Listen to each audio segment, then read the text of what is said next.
Our next session, we're already running late.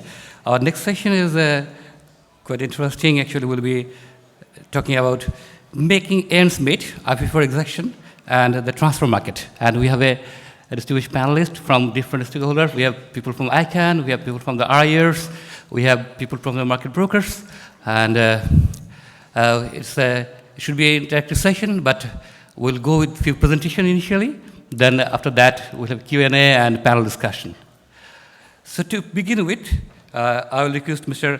Alain Durand from ICANN to start his presentation. Thank you very much, and good morning, everybody. Okay. Which one? This one? Yeah. Okay.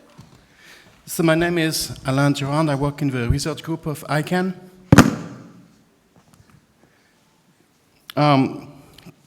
Today we're going to present some study that we have done in our research department on the IPv4 space.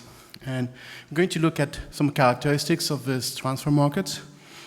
And we're going to look at some of the impacts that this may have on the routing table, talk a little bit about accuracy of a registry.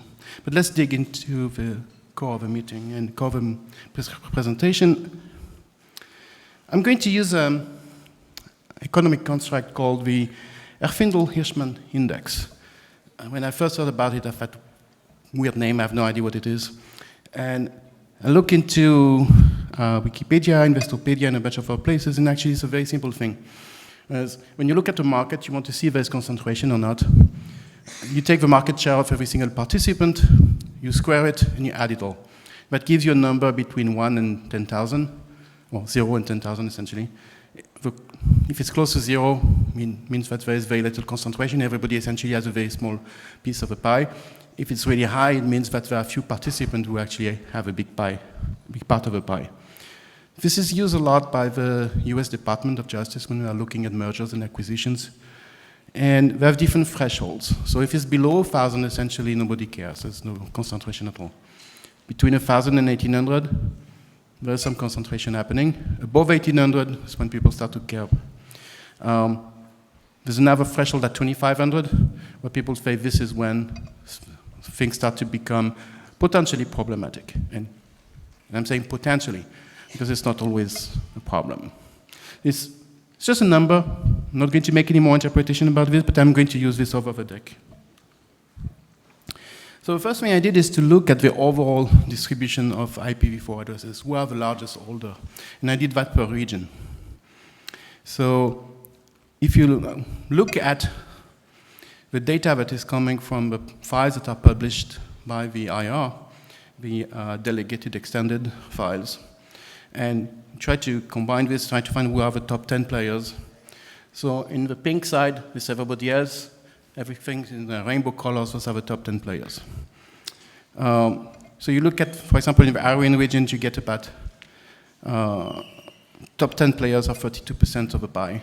And if you calculate the HHI index as 248, which according to the previous scale I showed is relatively low or very low, you get some similar numbers in the different regions. So there are some variation between regions that are expected because they have been created at different time and they have different type of members. If you look at LACNIC and APRICOT, you have essentially the same numbers. It's really low concentration. Now I look specifically into the transfers. So just zeroing in into those transfers and see, is there concentration in those transfers? So I didn't care much about the volume of transfers, but trying to see, is this something where a few players are really trying to get all the addresses, or is it something that is fairly distributed? I got some data from APRICOT, where we had about 10 million transfers, or 10 million addresses being transferred in between 2014 and 15, so in the last 2 years. And in the ARIN region, they do not publish data about the identity of a transferor or identity of a transferee, so that makes this calculation impossible. In the RIPE region, they do publish some data. However, they do not report on legacy transfers. So you only have reports on transfer from addresses that were already registered as a RIPE. So maybe I have an incomplete set of data. So try to do a little bit of reverse engineering. My data may or may not be correct, because I've done some reverse engineering. But if it is, those are the numbers that I'm getting. And top 10 in the transfers in the ARIN region will be about 60 or 83%. In the APRICOT region, about 61%. And in the RIPE region, where I've not done fully the reverse engineering of this, will be about 42%. So you have a value of a different HHI index on this. That shows some concentration happening. This graph shows the proportion of the transfers happening within region versus what is happening in between region. So ARIN, in the last 2 years, was a place where we saw most transfers. We had about 38.9 million transfers happening within those 2 years within the region. APRICOT is at about 10 million, RIPE about 18.3 million. Again, RIPE does not report on the legacy transfers, so that number may be higher. It's really hard to have a visibility on it. We see the inter-IR transfer, like about 4.6 million from ARIN to APRICOT, and 2.2 million from ARIN to RIPE. The policy enabling the transfer from ARIN to RIPE was really put in effect recently. So those 2.2 million happened only in the last 2 months of 2015. That does not necessarily mean that there will be 1 million a month. It might mean that there had been some pent-up demand, so we have to take this number with a grain of salt. There had been some addresses coming back from RIPE to ARIN in the early part of 2016, but this study was only 14 and 15, so it doesn't show it. So I looked a little bit more into the addresses that went from ARIN to APRICOT in this region, and I tried to see how old were those addresses. Initially, I started saying, oh, are there things that people just got recently and transferring there, or are there all legacy addresses? So I tried to sort them by how old they were. And the interesting part is you get about 80%, 79% that were legacy blocks that went through this inter-region transfer, and about 17% that were ARIN delegated addresses that went through this transfer. The side on the blue is essentially a blip on the radar as somebody who made a transfer within ARIN and then retransfer a part of it to one of his subsidiaries in the APRICOT region. So that's why it shows with a different date. I'll try to look at this comparing the 3 regions, but what is the distribution of the address block size being transferred? Are people transferring big blocks or small blocks or medium-sized blocks? And we see clearly some difference between the regions. In the gray, this is the ARIN region here, where we see a lot of large blocks being transferred, or at least a lot of addresses coming from large blocks being transferred. In the APRICOT region, it seems to be somewhere medium-sized, and in the RIPE region, we see a lot of small blocks being transferred, and a lot of addresses coming from small blocks being transferred. Looking at this over time, yeah, that's kind of what I was expecting. There's a constant progression of this. It's not that things stopped at some point, really. It's just, there's no seasonal activity. It's just growing.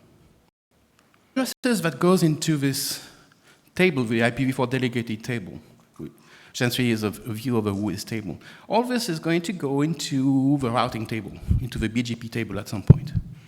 So if you look at what we have in the BGP table today, it's about 600,000 entries. If you look at what I see coming from these delegated tables, is about 150,000 entries. So there's a factor of 4, can be explained by traffic engineering, deaggregation, whatever it is. But the point that I'm hinting at here is that growth in this IPv4 delegated table, being the source of the addresses, will create, probably, not sure, maybe Jeff will be telling us otherwise, growth in the routing table. So I'm trying to see what is the growth in this. And I went back 4 years and looking at the 5 different regions, and over 4 years, we had a growth of 40%. So trying to break this down, or you can look at this as relative contribution of each IRR or absolute contribution. What's interesting is that different IRR have contributed more or less on different years. It's not just a steady contribution. So that was an interesting finding for me, that's variation over the years. All of this data is a snapshot in time.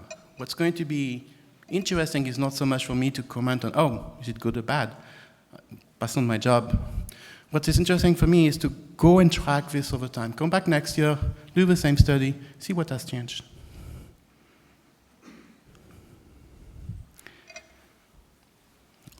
This is essentially one caveat to the numbers I gave you. The numbers I gave you come from what is publicly published by the registries. There are policies in place, like need-based policies, that says that transfers are assessed and you essentially get what you need, not what you want. From discussion I had with many of the brokers that are here on this table, on this panel and over parties, we have a lot of talks about private contracts that are happening outside of the system, like letter authorization options. Those are private contracts. Those are not public. They're not recorded anywhere. I have no idea, absolutely no idea. It may be a blip, maybe 10 times more. I cannot tell. So this is simply a caveat that I'm looking only at the numbers that are publicly available. There might be other things happening. I don't see that. I cannot report on that. And my last slide is a note about collecting the statistics. So I'm collecting from data published by ARIN, APRICOT, and RIPE. They all report more or less the same thing on the delegated files, and they all have a way to report on transfers. And if you look only at the delegated files and change every day, what you don't see things are internal transfers or external transfers, and that create false positives that are a bit of a problem. So it's more important to look at the transfer file, but the data reported by the three IR are different. And you see on this graph who reports what. That doesn't make the analysis very easy because the data reported is different. So that's the end of my presentation. And I think that we're getting questions toward the end, right? Okay. Thank you.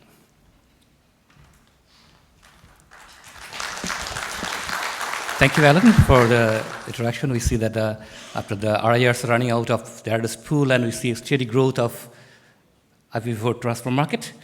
And to put some more light, I request Mr. Jeff Houston from Ethnic to come for his presentation. Thank you very much for that. Morning all, I'm Jeff Houston. I work with APRICOT. I am their scientist thing. And I certainly spend some time trying to, I suppose, help our address policy folk by giving them feedback as to what's actually going on out there. Because it's fine to make address policies, but it's even better if you understand that feedback loop of how do those policies work, what's going on. So I too am going to look at the stats, and it complements a presentation I did in September last year at the last APRICOT meeting that looked in particular at the APRICOT stats about transfers and looked at it from country to country within the Asia-Pac region. Here I'm trying to take a bigger view of the world, but let me just start with APRICOT. We do a transfer log at APRICOT. It's updated every day. And if you just run across that and look at the totals, we did 1,200 transfers so far. Most of those are internal within the region, from APRICOT member to APRICOT member or similar. A smaller number, predominantly from ARIN into APRICOT, and 3 going the other way, because that's business.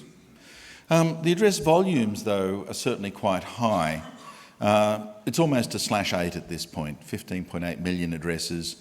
As you notice, it's sort of a 2/3, 1/3 split, 10 million are basically between members inside the region, and 5 million addresses were imported. Net exports, 10,000 addresses. Obviously, we are winning on the import market. You can look at this by month to sort of give you a history of when things happened. This spans the last 4 or so years. Top left is APRICOT in purple. top right is ARIN, and down the bottom there is the RIPE NCC. The scales are all different though. So let's just put all this together. And you get this funny picture that RIPE has been incredibly active in the number of transfers. By comparison, the volume of transfers, just sheer numbers of transactions, APNIC and ARIN are a lot smaller. So with RIPE, there's a lot of movement of small addresses, and it's happened approximately since their exhaustion in, as I recall rightly, September 2012. It's sad that I have that number in my brain. There you go. But anyway, a lot of activity in RIPE by sheer volume of transfers, less so in the other two RIRs. The address volumes, and again what you find is that the activity has certainly sharpened up a little bit. The scales are different. Let's put all that together, totally different picture. And it's very similar to what Alain was saying, that the real volume of transfers is actually movement inside the ARIN transfer registry. That purple block is now really quite large. The top mart, which is APNIC, fair deal of activity, but in terms of volume, it's not so much recently. And the RIPE NCC, almost comparable to APNIC to some extent.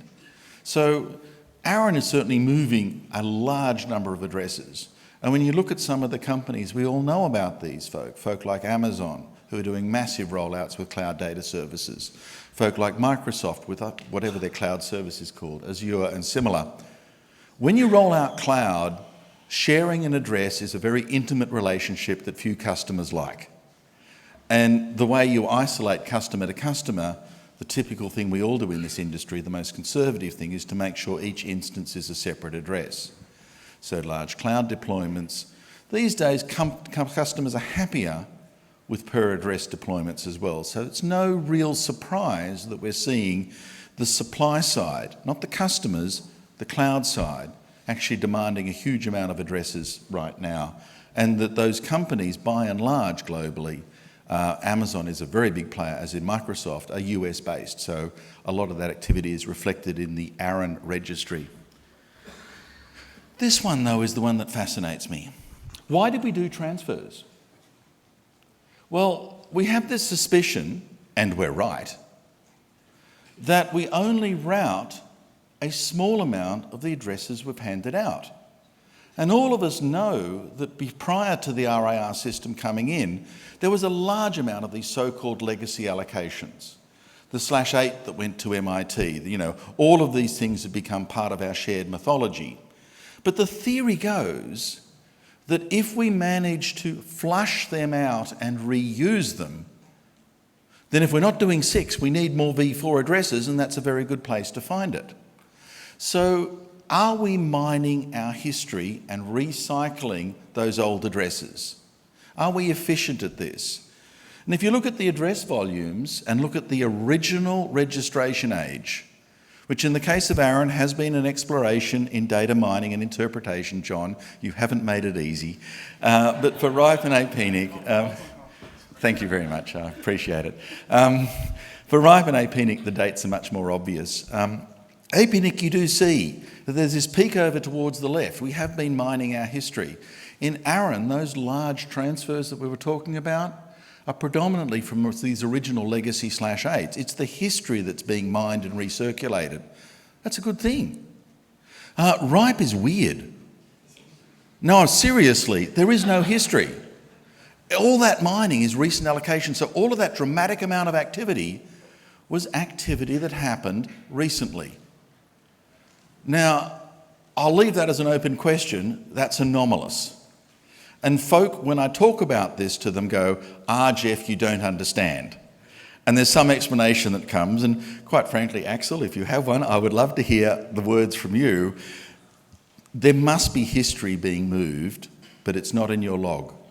I don't know where it is.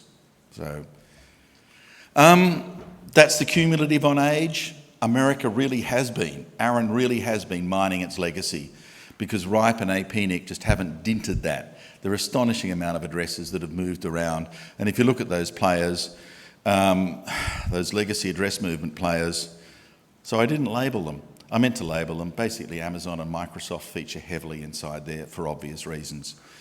The big industry, the industry we're all part of, At its peak, 2010, while there were still addresses, we were up to 250 million per year. We were growing past a little bit of financial crisis. And this year, were we continuing that trend, we'd be doing 1 billion fictitious addresses a year.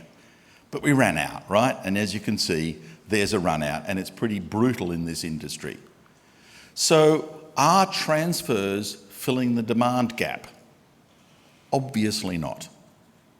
If it was filling the demand gap, somehow we'd be inventing, these days, 500 million addresses out of our history. Our history isn't that big, and our efforts in mining it are much, much lower. 2015, we managed to mine 60 million addresses out of that space. So this isn't all of demand. This is just the top tier of demand that we're able to register and see. We suspect there's more going on, but that's where I mentioned Microsoft and Amazon. There we go, 47/8 and 52/8. They were the places where we saw those large amounts of legacy moving from the ARIN registry. So the next thing, how old are these addresses? So what I looked at now was each year, are we mining more history or recycling new stuff? Over the year, and the orange line is the most recent year, 80% of the transferred addresses are more than 20 years old. That as we're becoming more used to doing transfers, the folk who own these old legacy space are actually saying, I can monetize it, I can get rid of it, and the folk who really want it going, fantastic, let's do a deal. Is this what we wanted? Absolutely. You're not doing V6, you've got to do something, and to keep the internet running, the folk on the server side need addresses, and quite frankly, this is the way they're doing it, and that's what we intended. So I'd actually say that story is a very encouraging story as it stands there. We are mining our history. Monetizing addresses has actually managed to get us out of that problem. You should all run V6. You know, what can I say? You should really run V6. But as you're not listening, you're mining your history. Fair enough. But there's something else I want to talk about which is subtly different to where Alain was. The routing system isn't dying. It's growing by about 50,000 entries a year. If you're familiar with Moore's law, you can go back to sleep straight away. It's not a disaster. We don't seem to have a disaster. No one's worrying, least of all me. But let's look at something slightly different. Let's just compare the routing table at the start of the year to the routing table at the end of the year. Obviously, it's grown. In years gone by, purple line, most of the new addresses were handed out that year. What a surprise. Get an address, advertise an address. Fine. We ran out. So now what's being advertised is transferred addresses, yeah? What's the age of addresses hitting the routing system that weren't there at the start of the year? Look at the blue line. That's last year. What we see is that around, 34 million odd addresses are really, really old that were announced this year. Can I see them in the transfer logs? Oh no. So when Alain pointed to there are some gaps in what we're able to record versus what we see. There is an area of some, just hard to pin it down. I can see 35 million addresses that hit the routing system last year that are more than 20 years old. I assume they're all RPKI'd, and if they're not, why not? But I suspect the rest are all letters of authority. And we all know about that. Only 21 million are actually inside the registry as having moved. So I'm not sure about the others. I just don't know. So that sort of brings me to this bigger picture of what's going on. Year by year, we know how many V6 addresses we hand out. And certainly we're handing out sort of some 20,000/32s a year in 6. Great. In V4, we were handing out 250 million addresses in our peak. Last year, we handed out 34 million. And next year will be lower, of course. We kind of have these transfers being logged, and about 58 million last year are actually in the transfer registry. But Alain pointed out that, and we know, things like leasing, there are all kinds of arrangements, including the missing ripe legacy, Axel, which are just question marks. No idea. Don't know. And of course, last and not least, despite zillions of academic papers, we don't know how big the natted internet it really is. How many folk live behind address sharing? Don't know. No one knows. Together, that's the big picture. That's the really big picture. It would be nice to know more. Why? Because we're trying to work with private investment in the public communications enterprise. This is a public service. And what makes players and regulators well informed and what makes markets efficient is solid, reliable information. What makes the address plant work are registries that ensure uniqueness. Registries that actually say it's my address, not yours. If we can maintain that, the internet will work well. If we have to go to other mechanisms, chaos is just around the corner. So it would be good to try and complete some of those question marks to actually do a better job. And I'd like to see us doing this in the transfer space. Thank you.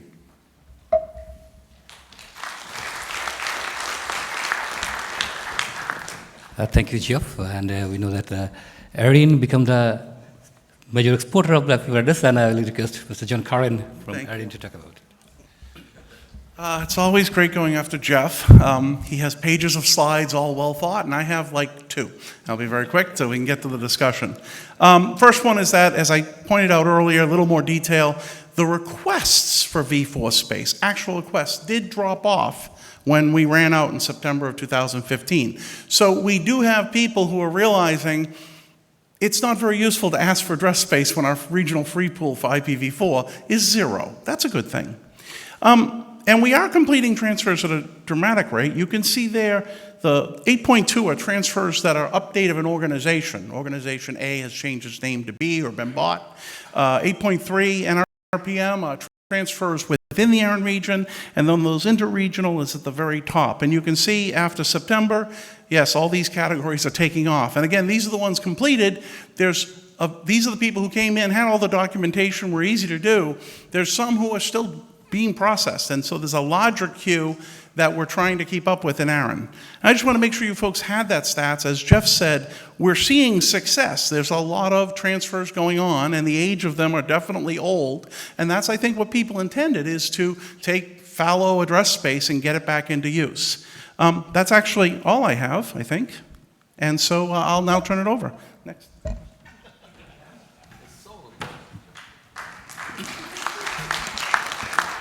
Thanks, John, for a quick update. Now I'd like to Ms. Sandra Brown from IPv4 Market Group. Thank you. So I'm going to give a bit of a commercial perspective to all of this, and thank you for inviting me to participate today. Hopefully I get this going in the right direction. No? Which button?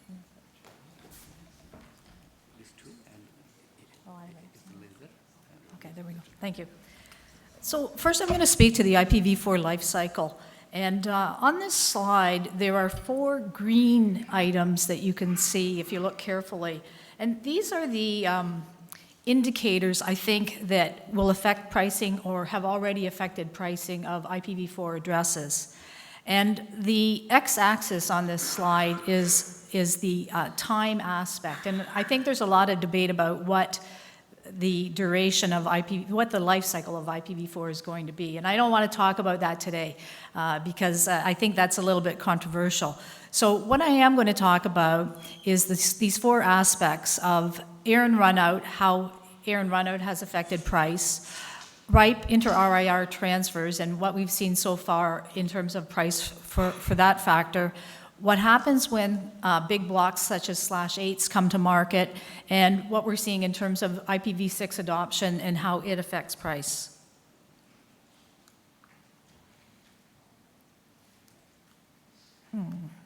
There we go. So, whoops, hang on, I got some notes here I want to refer to as well. So the first factor, how did I get to the end? I'm sorry.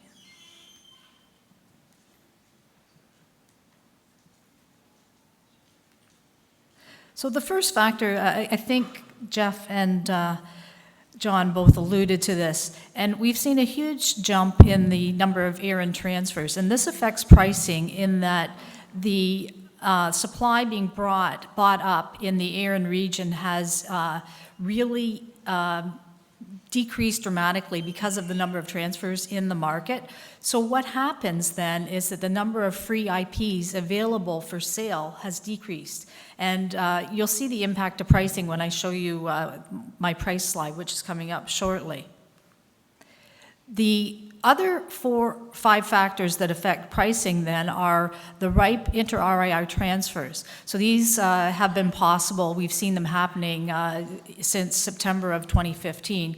And what we've seen is that prices have equalized or virtually equalized across the regions. We're seeing prices a lot more close in values between ripe region and ARIN and APNIC regions since the introduction of ripe inter-RIR transfers. In terms of IPv6 deployment, the prediction is that in the long term it's going to increase in volume, and then that in turn should reduce the demand for IPv4, and one would think that that should cause prices of IPv4 addresses to decrease. We've seen absolutely no impact of that as of yet, and I think that corresponds with what you're seeing in terms of the amount of deployment of IPv6. So it's not a factor as of yet. Use of CGN. So while carrier grade NAT stretches the use of IPv4, we've seen no indication yet that there's enough use of these IPv4 stretchers in terms of affecting price in any way. Supply, as I mentioned, the decrease of supply as transfers increase has caused the prices to increase a little bit, but our expectation is that as more IPv4 come to market, and hopefully, as we get more /8s coming to market in particular, we should see the prices being pushed down. And the thing that we're seeing right now is that there is increasing demand for IPv4. So we've had run out in the various regions for some time, first in APNIC, then as Jeff said, in ripe region since 2012, and then more recently in ARIN region. So the demand is building now across all those 3 regions, and more recently in LACNIC. And what we're seeing is that we're getting more and more requests for IPs of larger volume. I'm talking about /16s and larger, and as that demand builds, we're seeing prices getting pushed higher. So this is kind of the key chart. The first transaction I was involved in was the Nortel Microsoft transaction, the nascent transaction in the marketplace back in 2011, and that was at $11.25 per IP. The transactions we did very early were at about $10 an IP back in 2012. And there was huge price pressure as there were a lot of sellers in the marketplace up until about a year ago. And basically the market bottomed out at around $5 an IP, where really anxious sellers sold their IPs. I'm talking about /16 ranges, sold their /16s at $5, and basically that was the bottom of the market. And since then we've seen a lot of demand and tightening of supply, and prices have pushed upwards in all 3 regions, and we're now seeing prices in the neighborhood of $7 to $8 per IP, with more upward pricing pressure as demand has increased and supplies get tighter. And what we see is every time more blocks come to market, then that pressure gets sort of reversed ever so slightly, or the demand pressure gets responded to, and there's a sort of a little break put to it. I wanted to speak to some of the things that John and Jeff alluded to. So the number of transfers per block size. So take a look at this number of transfers. So there are a lot of transfers in the /21 and smaller ranges, but take a look at the transfers that I put in the box, the /20 to the /12. So those are the number of transfers. And then take a look at the next slide, where I look at the number of actual IPs transferred, and that's the same block, that's the same box, the same IPs, and this is for APNIC region only, mind you. And it is very clear to me that the sweet spot where the most IPs are transferred is the /16 range. And my focus in the marketplace, when I talk about pricing, when I talk about IPs transferred, what I'm seeing is when there is price pressure, when a /12 is transferred, quite often now we see that it's not transferred as a /12, it's transferred as perhaps 16 individual /16s. And I think that's reflective of some of the statistics you saw earlier, where people can no longer obtain a coherent, congruous /12. So they buy it in bits and pieces. And that's why you're seeing all this /16 activity now. So my predictions for the future. So that initial slide I showed you, we're not at the top of the price curve, and I'm not going to tell you what I think the top of the price curve will be, because that'll make buyers and sellers very nervous if I make a prediction, but we're not at the top yet. There are more IPs to come to market yet. There's more demand to come to the market yet. And that's the second point, where those /8s are still going to come to the market. The shortage of IPs in this region, APNIC region, is being filled for now from ARIN region, and we're still seeing both /16s, /15s, and the larger blocks coming to market. So I'll turn things over now. That's my final slide.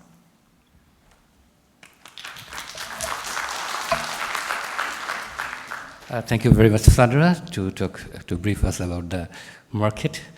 And now the last presenter, Mr. Gabe Freid from the Hilco Stream Bank.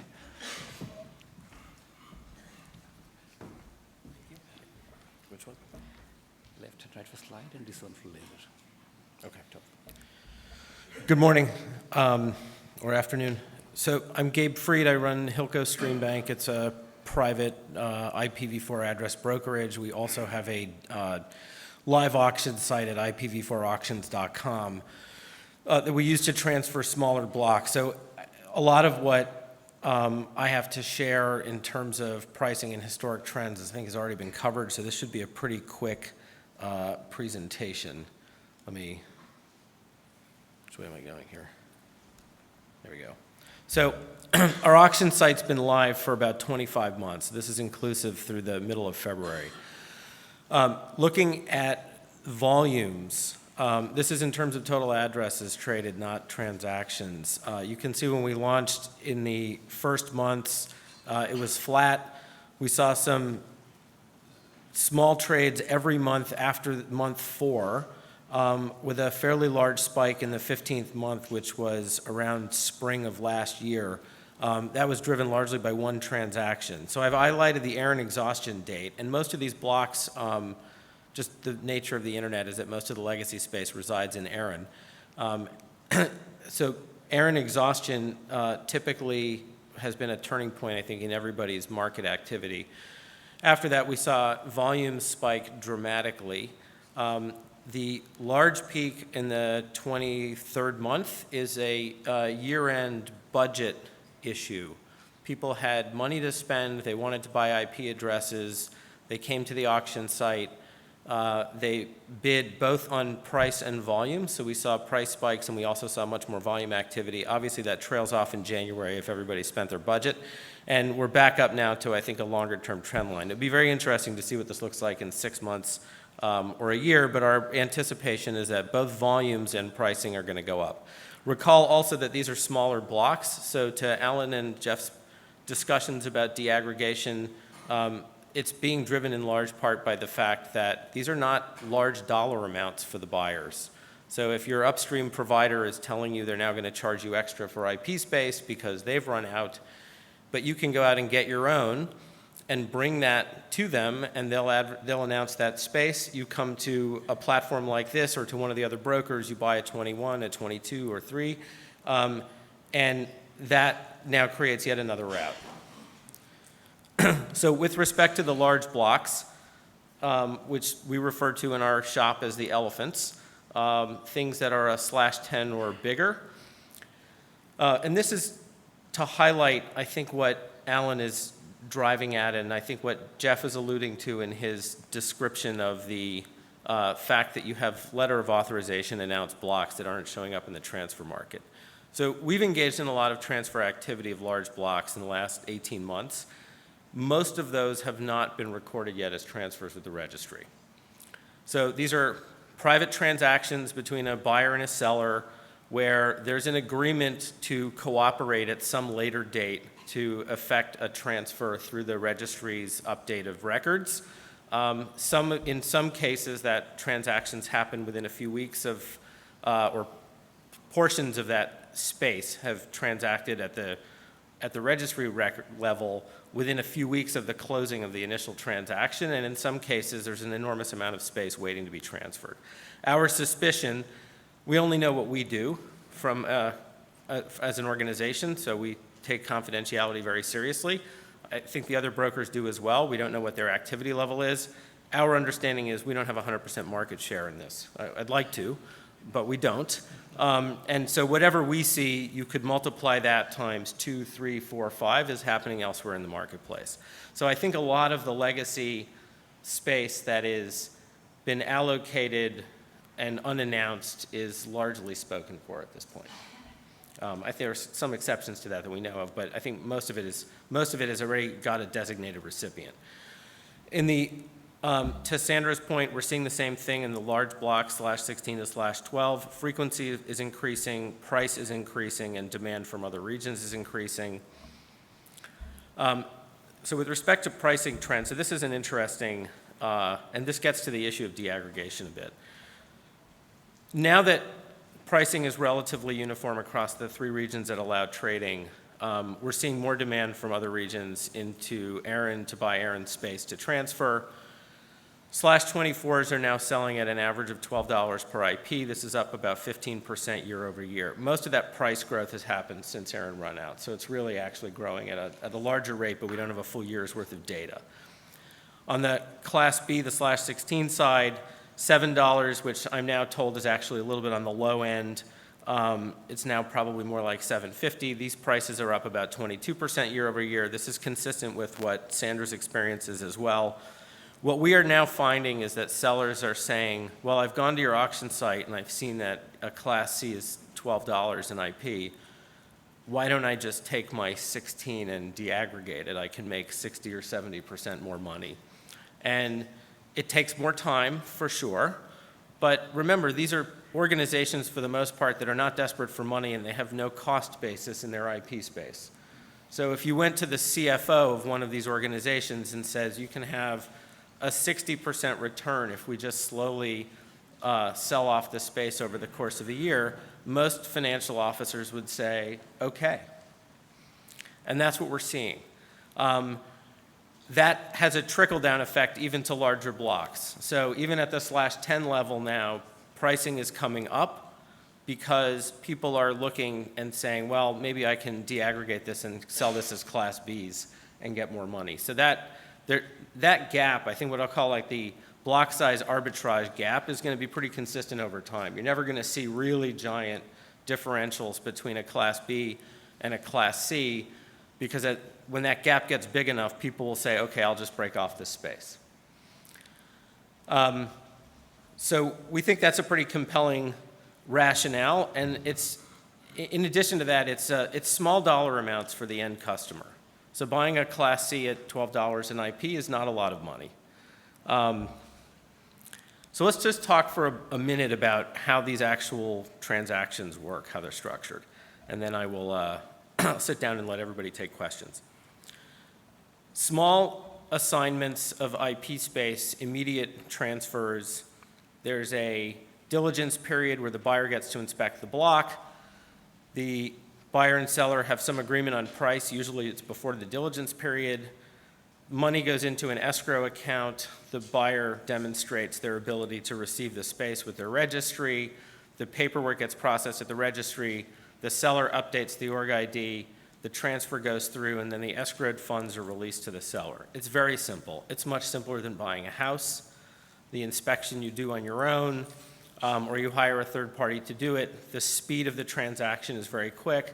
We've not seen any complicated financing mechanisms involved here. Nobody's ever come to us and said, well, I have to get a mortgage on the IP space, so give me a month while I qualify. Closing time is very fast. Option agreements, which are the larger ones, which are the ones that don't show up in the transfer market immediately, are much more complicated. They're complicated because they're large dollar amounts. They're complicated because the buyer may elect not to receive the space immediately, either because they don't qualify based on their regional registry standard, or for some other strategic reason, they may just not want to indicate to the market that they have locked up a large block of space. Maybe a strategic decision. Our sense is it's not, given the fact that it's a commodity, and I think Jeff was mentioning that a lot of the large cloud players are already very public with the fact that they've taken these transfers, so it's not like there's a stigma associated with participating in this market.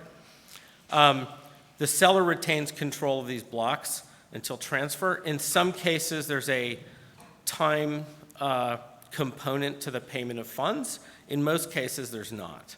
The funds are paid immediately at closing. The seller holds on to the org ID and the point of contact at the registry, and then there's somebody there who's a designated phone call away from the buyer who says, okay, I'm now ready to take an assignment of this /10. I have my pre-approval from my registry. I want this particular range. And the seller's obligation is essentially to keep squatters off the block and deliver it, free and clear. And in many of these agreements, the buyer reserves the right to designate a recipient. So that recipient may be an affiliate entity. So if you're, a large cloud provider, but you have different legal entities in different territories, you may assign that to some other entity. But it also does give you the right to find a further designee of the block. So if I sign up to buy somebody's /10 and it turns out that I don't actually need all of the space and I want to break off /12 and sell it to somebody else, I'm free to do that. I authorize the original seller to make that transfer, assuming the buyer qualifies. I think a lot of people are afraid that when these transactions happen, it will involve the infusion of sort of non-internet related funds. To the best of our knowledge, it hasn't happened yet. Everybody who is participating in these transactions is a significant player in the internet. They run large global networks, they run big cloud services businesses, and they're genuinely just doing this as a financial planning mechanism for themselves. So I'll just skip right to the end. So without casting judgment on how the system works, the rules are what the rules are. The rules change over time, and as the rules change, as you can see from what happened in RIPE, there's, sometimes you'll have a run on the bank, sometimes you'll have people engaging in hedging activity sort of before run out. So people will figure out the economics of getting through and around whatever the rules are if the proposition is compelling enough to them. With these option structures, you're providing some certainty to the buyer. You're locking in a price. You can plan your hardware deployments. You can plan your staffing. You can plan what other resources you need to roll out your project. You defer RIR involvement, so you can take the space by a letter of authorization, or you can go and apply to receive the space into your org ID at a later date. That's only important at this point now, I think, in the ARIN region with respect to qualification, or if you're taking an inter-RIR transfer from ARIN. And then, the cons are the transaction costs are higher. The documents are not 3 pages. They're more like 30. And then there's a matter of transparency to the marketplace, and how do we as marketplace participants, either as an intermediary like our organization or as somebody who's buying space and building networks, how do you take signals from the marketplace when you don't understand what's happening because some of the stuff is not visible? So I will leave that with one final note. So magnitude matters, right? And I think Sandra pointed this out, that a bunch of the Class Bs are driving that volume of that business that she sees away from the larger blocks. So I think this is important to look at when you're thinking about what it is that you see and how you can interpret it. The lion's share of the percentages of our transactions, so say 96, this is approximate, are a direct sale with an immediate transfer. So the buyer qualifies to receive the space, they take the space, and the whole thing is done within a matter of weeks. About 10% of the actual volume of IP addresses that we trade are traded that way. The longer-term structured transactions, because they're involving /10s and bigger, account for enormous volumes of space and therefore volumes of dollars. But they represent a very small percentage of the transactions that we do. And it's that 4% of our time spent engaging in transactions that it covers such a large amount of address space that I think makes you go back to Alan's slides and Jeff's slides and say, okay, so it's clearly an incomplete picture about marketplace activity. So with that, I will return.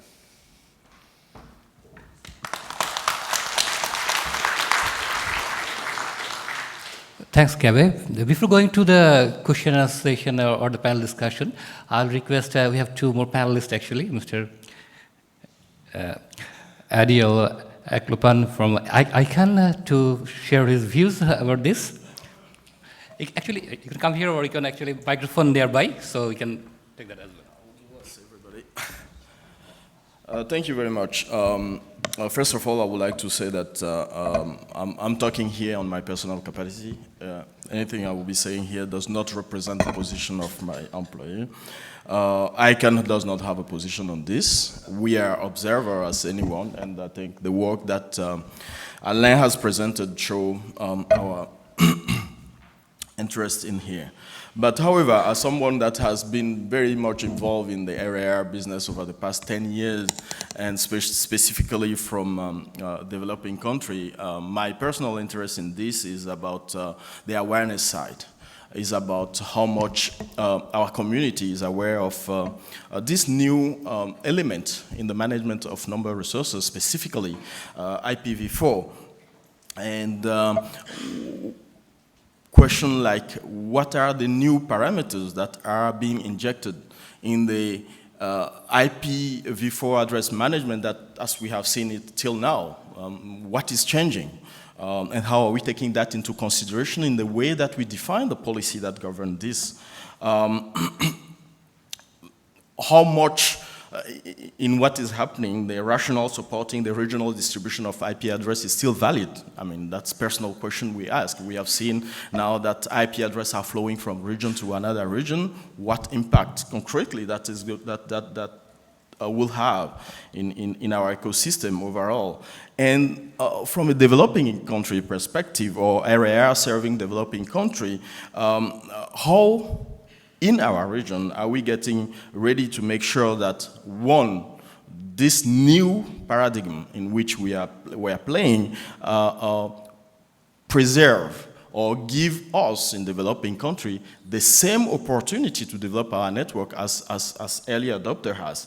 How can we make sure that this does not impact, putting IPv6 aside, because we all agree that there couldn't be an island or IPv6 only network, because we are operating in an interconnected network. So what is happening elsewhere will definitely impact us. We can push IPv6 as much as we can. If elsewhere people are still running IPv4 network and want to connect only on IPv4, we will need those resources. And finally, as we are moving away from managing scarce resources, which is IPv4 as RIR, how much the accuracy and the flexibility of maintaining accurate registry become important, and how this is being impacted, or how this is being taken into consideration in the way policy are developed. So those are a few questions that I have personally when I watch the presentation, when I see the number which have been prepared. That's coming into mind, and as discussed in this panel, I would like to share with you. Thank you.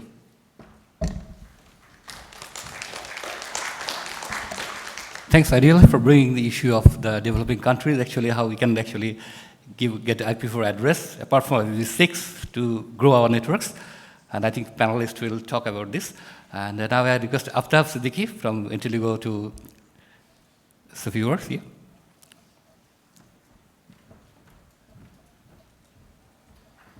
Hello, everyone. I'm Aftab Siddiqui, wearing the ASO AC hat.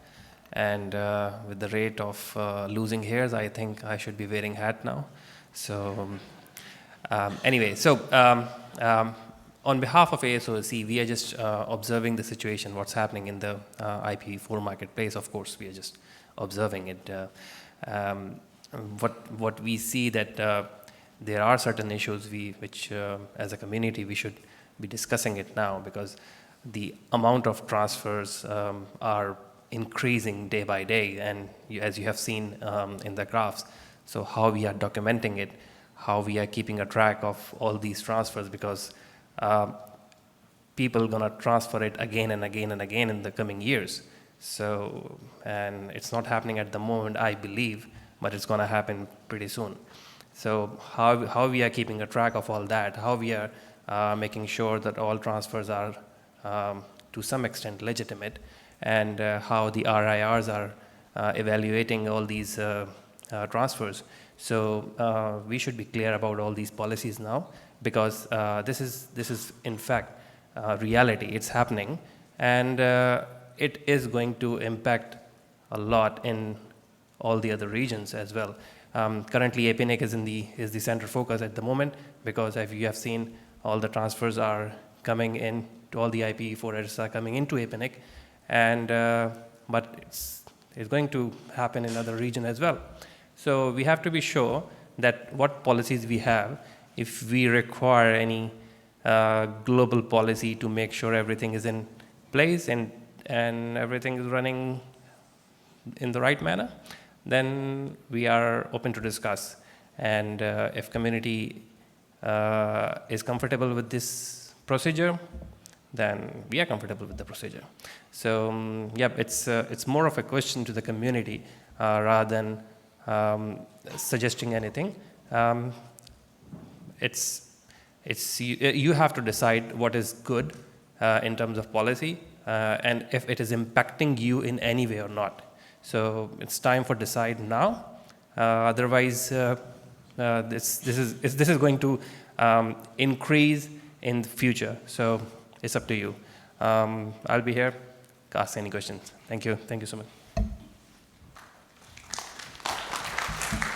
Thanks, Aftab. Now I like to get questions from the audience to the panelists. You have any question? Owen DeLong, Akamai, kind of a comment, kind of a question. Aftab talked about addresses getting transferred over and over and over again. I don't think we're going to see a whole lot of that. I think what Sandra already pointed out in her presentation is that what we're seeing is there are lots of people that had IP addresses, IPv4 addresses specifically early on, that had lots of excess IPv4 addresses that are now making some of those available in order to monetize them, and they're transferring them to people who obviously actually do need them.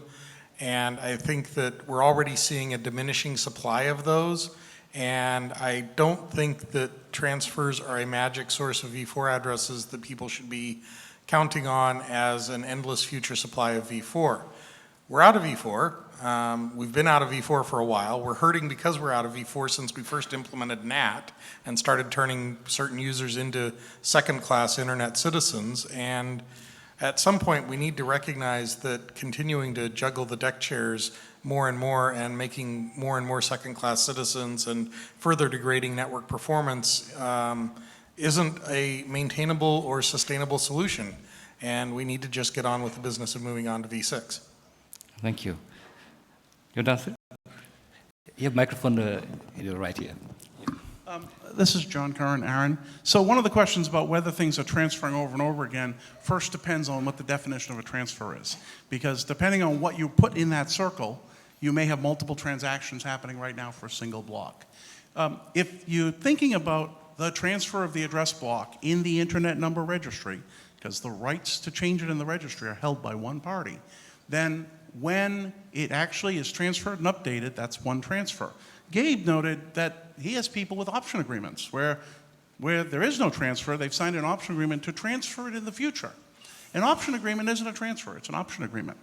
We also know there are people who are leasing addresses, and sometimes that might be part of an option agreement, where someone says, I'm holding the address, but for now, Jeff can use it, and I'm leasing it to him, and I'm doing an LOA so he can make use of it. That's also not a transfer.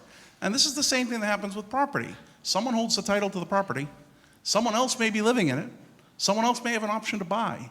And so we just need to be careful with our terms, because people talk about unrecorded transfers, and a lot of those, as Gabe's presentation has pointed out, are option contracts or are leasing arrangements. And that depends, obviously the answer to that depends on what's a transfer and whether we're seeing them multiple times for a single block. There is one instance in the APNIC transfer registries of a block moving once and the same block moving again, but the second time it was moved, it was actually subdivided and the smaller parts were inside the registry. That's the only instance I see in any of the transfer registries where I'm seeing a number of transactions recorded in the log that refer to the same address block. As we've said, other things may happen, but that's what we see. Gabby, want to add something? So I think that generally speaking, Owen's correct in that we have not gotten to the point where we've seen transfers to an operational network and then a subsequent transfer to somebody else's operational network. So as a general rule, I think that's correct. I would also like to point out that we're in the first inning, if you're into baseball, or cricket. Are there innings in cricket? So we're in the first inning, whatever sport. It could be hockey or football too, or rugby. These are the early days of the transfer market. I don't believe that, and I guess as an exercise, we can go through and ask when people think the price of IPv4 addresses is going to go to zero, whether that's 5 years or 10 years or 20 years or 30 years. I think we're in the early days of the transfer market. There will likely be a robust transfer market. What we're seeing is the following evolution.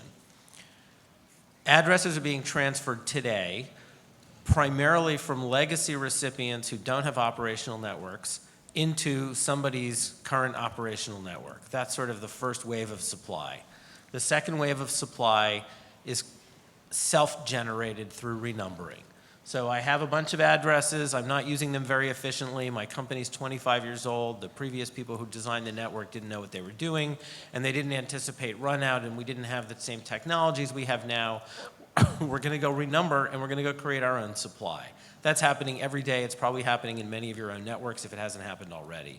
And then the third evolution of supply is going to come from those people who fall out, because their companies go out of business, their technology is obsolete, there's consolidation in their market, there's some other technological solution to networking that allows them to free up space, and that space will get traded.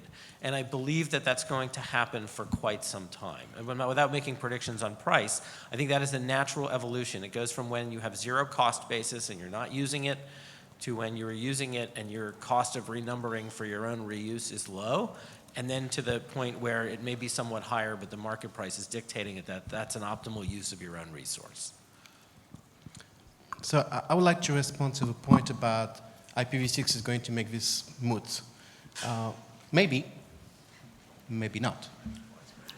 And what is really important is to have data to see what is happening. We have a number of places where we have measurements of IPv6 adoption and data that show the IPv6 volume. And those two things are somehow different. So we have all this data on the IPv6 side. It's important that we gather the same type of data on transfer. And the more transparency we will have on what is happening on the IPv4 side, the more data we will all have as a community to make educated decisions about how we go for that. And the industry will speak at some point to either stay in this IPv4 world or to go into this new IPv6 world. But availability of data, the transparency about this data is what is really, really important today. I'd just like to respond to two things. One, you say we have all this data on the IPv6 side. I am unaware of a registry of IPv6 option sales. And I am unaware of a registry of IPv6 leases. There's no regulatory body collecting those. So just like v4, I don't think we have lists of those for v6.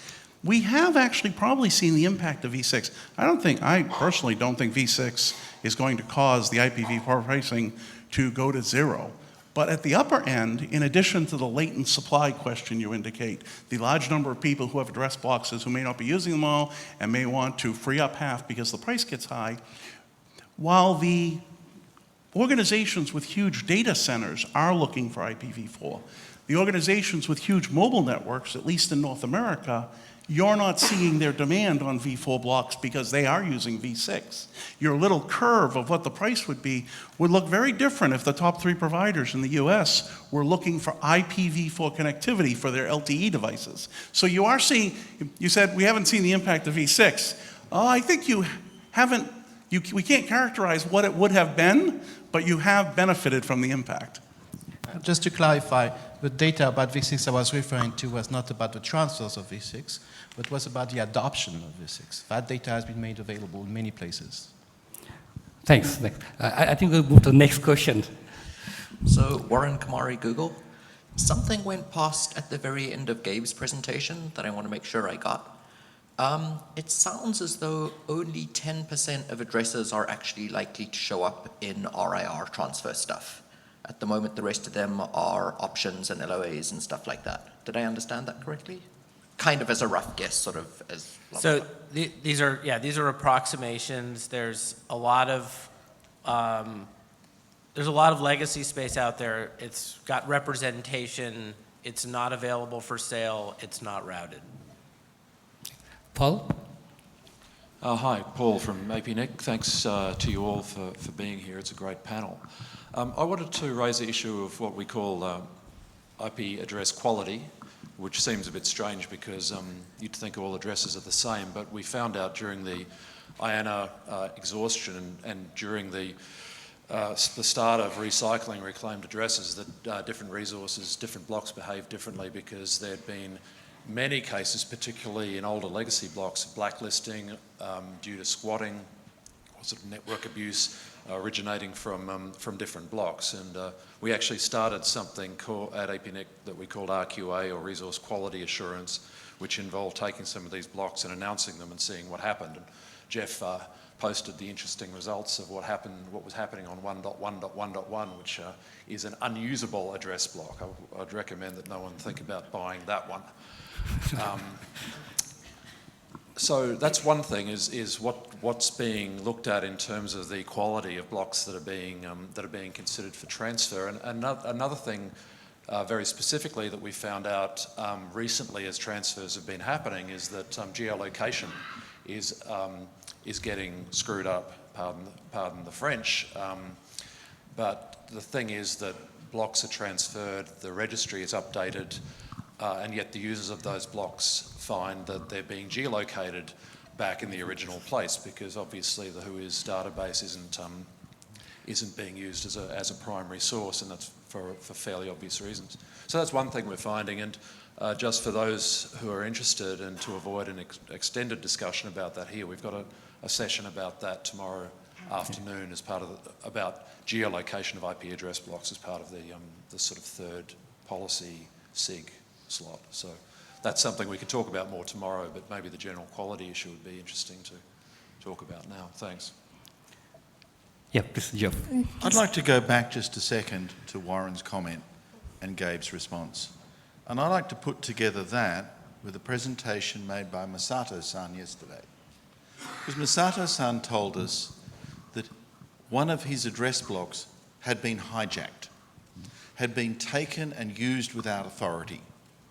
And when they tracked this down, what had happened was that a fake letter of authority had been manufactured and passed to a legitimate ISP whose current business practice was to accept this ASCII art as being an appropriate vehicle to advertise the address as real.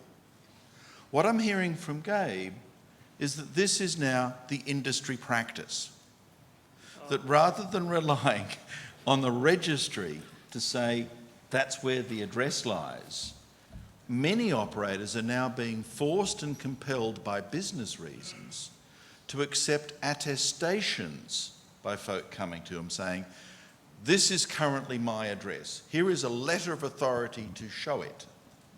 And we, the ISPs, the other side of this, are kind of going, well, it's money. You're going to pay me money.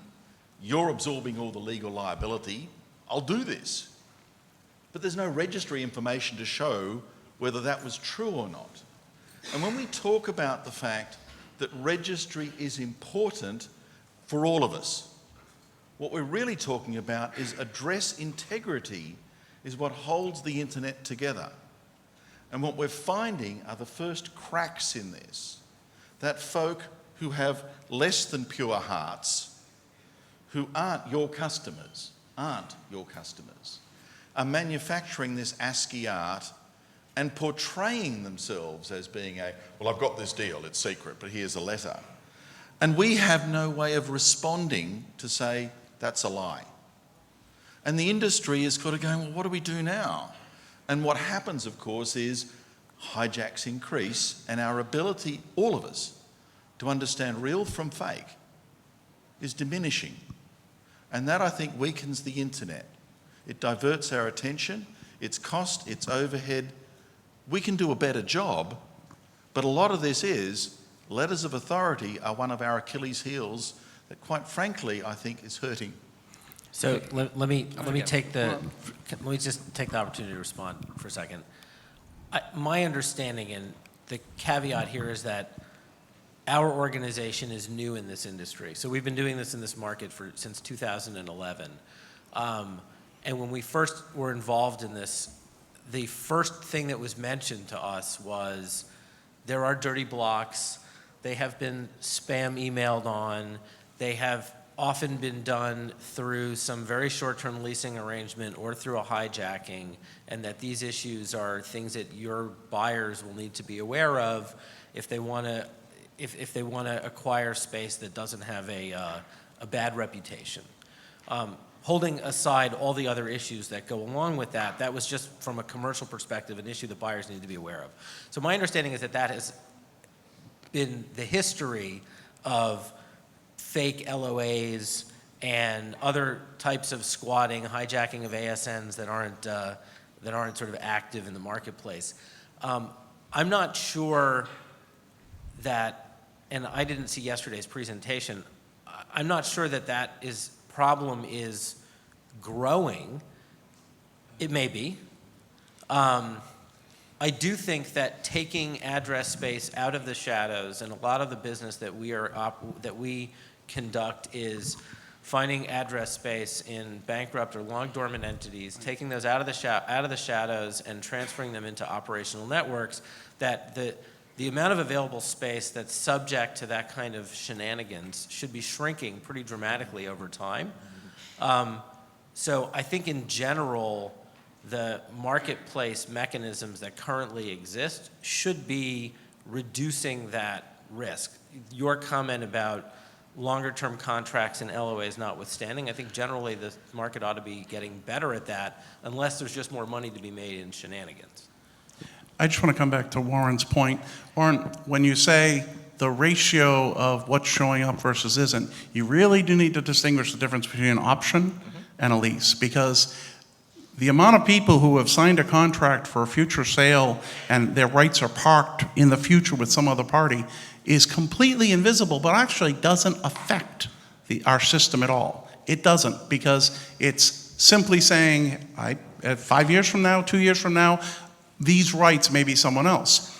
However, when someone then also includes a lease, okay, or when someone short-term lease, then you have the LOA question. Jeff showed, oh, look, of the address space that's transferred, I see 21 million new IP addresses. Look, in the routing table, I see 34 million. So when you ask the question of, do we have unrecorded transfers? I don't know if those leases are temporary or permanent. If they're really permanent, then there could be a 70% unrecorded rate. That's independent of the option rate, though, which is unmeasurable by all definition, and to some extent doesn't have an operational impact if it doesn't show up and it's not routed. It really is a financial instrument. I'm not sure it really does not have an impact. It does not have an operational impact today. However, if I'm hearing correctly what facilitators have said, most of the space that we have been mining, to use Jeff's expression, is now gone into those options, which somehow beg the question of, if I come later after this first harvest, where do I go? Do I go to those people who hold those options? How do I find them? How do we know exactly how much is potentially available? There is a lack of transparency there that could potentially hurt us. Okay, let's take two more questions. You can continue. I just wanted to comment on the issues that Paul raised about cleanliness and so on. what we see with regard to dirty blocks of geolocation and so on, we aren't involved in the option industry. That's not part of our business model. So as far as cleanliness goes, when you encounter a dirty block that's been spammed on, there's a couple of issues. First of all, you can get the spam houses of the world to clean them upon transfer.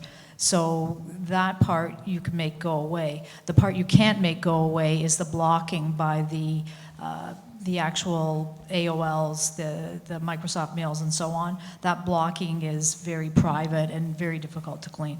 So that is an issue. Secondly, with respect to geolocation, our experience is that when you transfer between locations, if you just rely on the location indicator in the RIR database, it seems to take about 2 to 3 months for the geolocation to update to the new location. If you use the actual location indicators, it seems to be much faster, the database services. If you actively chase it and try to make it work, you can do it much more quickly. Paul, you had a third aspect to your question. Session tomorrow. Yeah, I talked about geolocation. Yeah. Was there anything else? Just the session tomorrow. Okay. Okay. Yeah. Thank you. Okay, so I think that's probably it then. Bill, you're right beside. After Bill. Just regarding the impact of options, well, I agree that there is no short-term technical impact. The ill effects of both cornering and illiquidity are the two huge problems with the options, right? And as long as we don't have the visibility into that, as Alain is saying, we can't estimate the degree of impact. We can't see how bad those problems are. And we believe both of those problems were bad in the first place, which was why needs-based allocation continued to apply. When I say we, I mean everybody other than Jeff, who is, making I've got my brows furrowed, so I would like to yeah. respond to you. All right, so I'll sit down. Sorry, you don't have to sit down, Bill, but I would like to respond. And this is actually a really deep issue of who is a market regulator and why. The RIRs are the title office, not the market facilitator, nor are they the market regulator. We are the title office. And when you see distortions in the market, and there are obvious areas of distortions, and one could say that if I decided to buy up all the options on the planet, that would be a distortion. Who is there to identify and correct that? Jeff? I would think it would be a long shot to place the regional internet registries into that role of market regulator of that market. A registry operator is intended to be neutral. It's intended to register what is, to faithfully record where addresses are. The role of a market regulator is typically a distinguished role. It has a different function inside a conventional marketplace. I think personally we'd be crossing the beams to take on that larger agenda at the same time. Your stentorian delivery notwithstanding, when the police become the title office for heroin transactions, I will take that argument seriously. Okay, next question, please. So let me. I think one. It's an excellent question, and I posed this hypothetical to somebody in conversation yesterday. You have a legacy space holder, a Class A holder, who calls up the brokers and says, "So what is this worth?" And the brokers say, "Well, based on our recent history and our historic transactions, it's worth, in this range." And they say, "What's your prediction for the market?" And we say, "Our prediction is the market's going to go up." And they say, "Okay, I'm not selling today." The B case is a buyer of a large global network decides that it has a 10-year plan it wants to pursue, it needs a bunch of IP addresses. It either doesn't want to signal to the market that it has them, or it can't qualify based on its current registry rules to receive transfer, and it goes to the same seller and says, "Whatever the broker told you, I'll pay you. Okay? But just sit tight. I'll tell you when I want to take delivery." They both have the exact same effect on the market, which is that supply is unavailable for anybody else.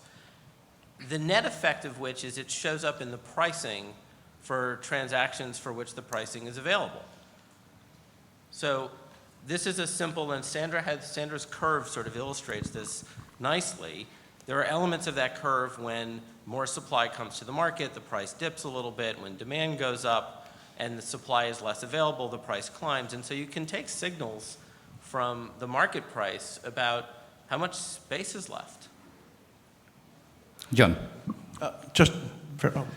Just very quickly, the effect of those two scenarios is slightly different because in the case where someone says, I want an option and I'll tell you when I'm going to take delivery, that is really not affecting anyone. There is the market dynamics and regulation market for the people who want to be a market regulator, but it doesn't affect anyone. When you combine that same clause with, and in the meantime I want to lease it, and I want an LOA, that we do know affects all of us. And the question is, do the ISPs want to accept LOAs or not, and under what condition? It's a self-controlling function. If the ISPs accept those LOAs, then they've deemed it's reasonable, and if they don't, then it's not. Thank you, John. I think we are running out of time. I'll take two more questions, please. So sort of Warren Kumari, a follow-up from that. I realize it's very hard to actually tell definitively, but if you had to guess, how much of the LOA activity, sort of stuff that's happening in the dark, is happening because people don't actually qualify under needs-based? So I'm not even remotely qualified to speculate on that subject because I have, the only data that I have is Jeff's last slide showing 31 million addresses that have been announced, new announcements with 21 million transfers. And so that's the only data I have for that. And so in terms of, we're not looking at the routing table, we're not looking at how much announced space there is. My sense is it's not common because we're not seeing that in the marketplace activity where we're interacting with buyers and sellers. And buyers are making those requests, or buyers are making those requests on behalf of third parties to a transaction. So ours, I mean, given the very little data that we have for that, it's not an issue. But Jeff's slides may suggest, that I'm way off on that. Discussion. One of the things we have to look at also is we have the ability as the registries to record some of the leasing and renting information in the registries because we have the concept of reassignment and reallocation. And we can extend those concepts to include all of these transactions that are occurring, and people have the ability to make that transparent where necessary. We can encourage them to do so as they make agreements, remove agreements, and that can have a benefit to this community. But perhaps our policies need to change sometimes to allow those to occur. And I have championed those in my region, and I encourage others to consider that as well in your region. Please. Yes, I think spot on, and that's what I've been saying. I don't think the market is going to disappear. It has to stay, and I think it's a test for the bottom-up policy development process. And the transparency is important. Knowing that this is happening and this is going to continue to happen is to come up with policy that can allow this to be properly registered with different, type of information, so that everybody knows this is a transfer, this is an option, this is a feature. So that we know where it's. The second thing I want to say, every time I hear market coming from a developing country, I shake because when market is used to regulate the needs or the demand, there are people who don't equally participate into this for different reasons, social, economical reasons. And knowing what is the role of IP address in network development, it's a bit worried to see that the need base is moving away and the market is driving it, because the effect can be other way. I know in my region, for instance, people will on purpose redesign their network to sell IP address to get money just because they need it, right? So what is the impact of that in the bigger picture is something that I think we need to also think about and come up with policy to do that. Obviously, IPv6 is the solution. You know, if we manage to bring everybody to IPv6, then we are not going to be here discussing all of this. So how can we improve that you know, deployment of IPv6 is the second aspect, but I'm very more interested in policy that are going to come up that will take clearly into consideration the reality, which is the existence of this new market of IPv4. After just answering the question, I just add another question to you that what Ariel pointed in his speech that what could be the impact in the developing countries actually, where actually still many people not connected. If V6 doesn't take over quickly, then how actually these guys will get IP address? Because this market will not sustain for long maybe, or it will be very expensive for them. What do you comment on that actually? Yes, I have couple of questions in regard to the same question you have asked. The problem is, if I refer to the Sandra's presentation, she mentioned there are a lot of /24 transfer in APNIC region. While Axel pointed out in the morning that they have seen a rise of member registration to get more /22 or whatever is available for them. Same thing is happening in APNIC region. We have seen a rise of registration, but still people are trying to get hold of whatever they can from the market as we speak. So /20, what's happening is like in the developing, because we have the same issue in APNIC region, we have a very large number of developing countries, and they are, and most of the ISPs and enterprises are stepping into the market now. And the dilemma they have at the moment is there is no IPv4 available, and they don't want to implement IPv6 at all. So yes, it is getting difficult for them, and I have seen that from Pakistan's perspective. I have seen that a lot. People are suffering for that because it is a market. And market is being regulated by, not by them for sure. So there are factors involved in changing market stats, and it is impacting the developing countries for sure. I hope that answers your questions to some extent. The other question I have is to Jeff, that we are, from all RIRs, we are allocating IPv6 to all members. How many actually are making into the routing table? And are they even using it for anything, or we are just allocating as peanuts to them because they are asking for V4 as well? So again, as Bill suggested, we are not the policer. We don't have to be, but what's happening, we are just allocating the resources. So in answer to your question, very quickly, 90% of the world's visible V6 users are drawn from 6 ISPs who are drawn from the pool of a top 30 who service the richest GDP per capita on the planet. In other words, the folk who have made adoption work in V6 have the money to do so because they come from countries which are rich. The problem you're alluding to is remarkably difficult. Scarcity is a harsh taskmaster, and global scarcity is phenomenally harsh. Our response has been to hand it to an aftermarket. Global pricing has come as a result, and because we all live in different economies with different GDPs, for some, global pricing at $10 an address is, oh yeah, and for others, it's my annual wage.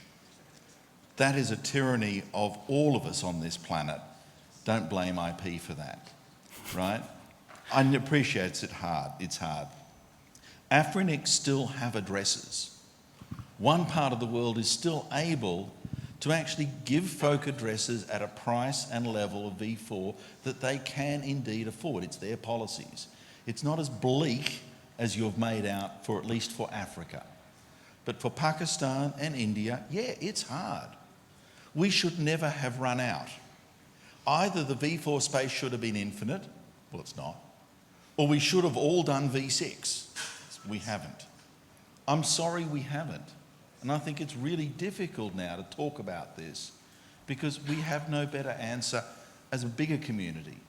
It's no one's individual fault, but scarcity is hard, really hard. Thank God it's only addresses and not water we're talking about, because by the time it gets to water, this is an awfully difficult conversation. Just Jeff, to make a little bit caveat on Afrinic situation. Afrinic got IP address today, but all the statistics are showing that probably in 1 year they will run out, and it's the whole continent, the whole area that will be, facing the market situation. Probably in Asia there is a balance between rich country or rich ISP and small, but this could have a very bad side effect. But it couldn't maybe. But what is important is to make sure that the information or the knowledge about this is known by everybody, and then measures are taken through policy, through awareness, through capacity building, to make sure that doesn't have a negative effect somewhere. Okay, John, very briefly, and then we'll take the very last question from him. Very quick. Jeff said a cause and effect item, or he implied it without actually a proof. And I just want to point out, while it is true that the ISPs in well-developed countries, well-economic, do have IPv6 deployed, it's not clear there's a cause and effect there. It is a question of planning, and I'm not going to say I'm not going to say doing V6 doesn't cost more, doing V6 and V4, because you don't just do V6, you do V6 and V4. I am not going to say it doesn't cost more than just doing V4. It does. But it's not that much more than running a network. Keeping track of the extra V6 capabilities, we've had people say is 3% more on their project. So doing it and doing it with both V4 and V6 is a planning question. And it may have a small cost, but it's not a huge economic cost. Correlation is not causation. Correct. And the importance of that is that you really want, particularly in developing countries, for them to pay attention to the opportunity to leapfrog ahead in technology. We've seen this in mobile deployments in many countries. You don't want to have a situation where you've successfully somehow solved your V4 problem and you're setting yourself up for a much worse problem 10 years from now. Thanks. And the very last, Bill is there. Okay, please. Okay. Yep. Louis from outside I actually have a comment question for deals regarding the developing country IPv6 development and the V4 market. I think we all know that the V4 is actually expensive. I mean, it's an undeniable fact here. Maybe for a developing country that, especially some countries in Africa or some less developed country in Asia, maybe we can simply jump over the V4 stage and we go into V6 directly. Let's think about it. The major service provider like Facebook, Google, and YouTube, they all V6 available. You don't really need to give your users to access their daily contact. And on the other hand, all the new equipment are V6 ready today without any additional cost. So when you are implementing a new infrastructure, maybe you can, let's say, charge your user $10 per month for your connectivity service for V6 only, which satisfies probably 90% of your daily internet need, and charge maybe $15 for your V4 connectivity, which satisfy another niche market in terms of that. And if you actually do that in a country, if you think about if you live in a developed country in Africa, the people you actually want to talk to, communicate to daily are probably your friends around your neighborhood. If all of them get a V6, why you bother even to need to have a V4 to start with? So in that situation, maybe we won't even to see a market which developed in Africa. For example, some countries, they don't have existing infrastructure. When this new infrastructure being put into place, we don't even look at the V4 at all. So this might be as simple a rich country's problem instead for the developed countries. And what do you think of that as a past 10-year Afrinic CEO? I mean, we had this discussion for a very, very long time, and we talked about skip V4 completely for a long time as well. Thank you. There are a number of folks who have been trying to go to V6 only in different networks across the planet, not just in developing countries. There are a bunch of issues that we run into. Like, number one is, even in the networks that have the most V6 penetration, like number of users being able to use V6, we see that the traffic volume generated by V6 doesn't follow the same curve as the number of users who can access V6.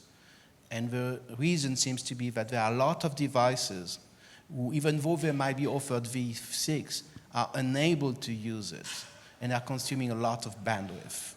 So that's a serious problem. And even some of the service providers in the wireless world, for example, have tried to go v6 only. At the edge of a network, they put a carrier grade NAT to go from 6 to 4. The interesting observation is that the number of addresses that you need to put in that carrier grade NAT to go from 6 to 4 is actually the very same as if you're going from private v4 to v4 on the outside. The pool size is exactly the same.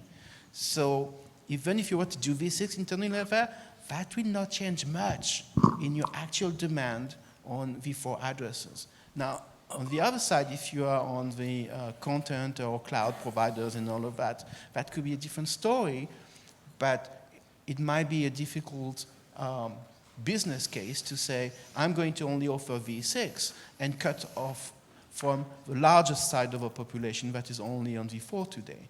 So what I'm essentially pointing out is, from the very beginning, IPv6 had the last mover advantage, and that's what really has hurted the deployment here. Yeah, I will add something. I'm not talking for Afrinic here. I'm talking for somebody that has been in the region for a while and has been a big advocate for IPv6 over the past few years and continue to believe that it is the ultimate solution for this issue. However, the reality on the ground is that we are living in an interconnected world. Mobile is driving penetration of the internet in Africa, and most of the mobile network has the privilege to have equipment that support IPv6 in many cases. So from that side, we can see more and more usage of IPv6 in the region, but the reality is mobile access using a smartphone is a very teeny part of the internet access still in Africa. People still have a lot of legacy infrastructure that are not IPv6 compatible, and don't go tell them to invest even $3 as an additional cost to add IPv6 to that. It doesn't bring them any value while they are already struggling to maintain IPv4. Now, when they will realize that IPv4 has created a market globally where they can play and money is on take, they are not going to go IPv6. In contrary, they are going to stick on IPv4, optimize, get more v4 available, and sell on the market. They are going to get into another business. And what will be the side effect of that is what is more important to look at. So IPv6, yes, good, it's brilliant. It's the ideal solution, and we all rush for that. But the reality on the ground is more bitter than what... I think we have to stop here because we're already running out of time. So I think there are more discussion. And this subject is not in today. We just got a lot of different issues, different problems. We don't know what will be the routing table size after 5 years down the line because a lot of v4 is being injected in the routing table.